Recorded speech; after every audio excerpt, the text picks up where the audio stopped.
முதல்ல ஆண்டவர் ஒரு மனிதனை தெரிந்தெடுக்கிறார். தெரிந்தெடுத்த பிறகு அவருக்கு ஆவிக்குரிய ஒரு வாக்குறுதியை கொடுக்கிறார். 3வது வசனமும் 4வது வசனமும் அவர் என்ன சொல்கிறார்?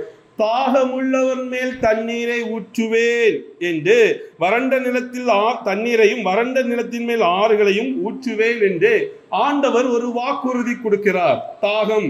தாகம் இல்ல, அழுகிற பிள்ளைதான் என்னங்க பால் குடிக்கும் தெரியுங்களா? என்ன ஆண்டவரை நோக்கி நம்ம அழுதாதான் கிடைக்கும். அழுகிற பிள்ளைக்கு தான் பால் கிடைக்கும் சொன்ன மாதிரி. ஸோ தாகம் உள்ளவனுக்கு தான் தண்ணீர் ஆண்டவர் ஊற்றுகிறேன். அப்போ இன்னைக்கு தாகம் என்பது தண்ணீர் தாகம் இல்லை, ஆண்டவரை நோக்கி பார்க்கிற ஒரு தாகம்.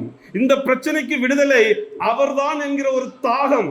இதுல ஒரு தாகமா எப்படி நம்ம தண்ணீர் தாகம் பசி இருந்தா நம்ம எப்படி ஒரு இயங்குகிறோமோ அதே போல இந்த பிரச்சனைக்கு எனக்கு இருக்க இன்னைக்கு இந்த பிரச்சனைக்கு என்னுடைய ஒரே மீட்பு அவர்தான், இயேசு கிறிஸ்து தான் என்கிற ஒரு தாகம் வர வேண்டும். தாகத்தோடு தேடுகிறது, வாஞ்சியோடு தேடுகிறது, முழு இருதயத்தோடு அவரை தேடுகிறது, அவர் மேல் நம்பிக்கை வைத்து அவரை தேடுகிறது. எப்படி தேடுகிற போல அவர் சொல்றாரு, தாகம் உள்ளவன் மேலும் வறண்ட நிலத்தின் மேலும் வறண்ட நிலத்தின் மேல் ஆறுகளை ஊற்றுவேன் என்று ஆண்டவர் இன்னைக்கு அவர் ஒரு பெரிய காரியங்களை செய்ய வல்லவராக இருக்கிறார். உங்கள் வாழ்விலே நன்மை செய்ய ஆயத்தமாக இருக்கிறார்.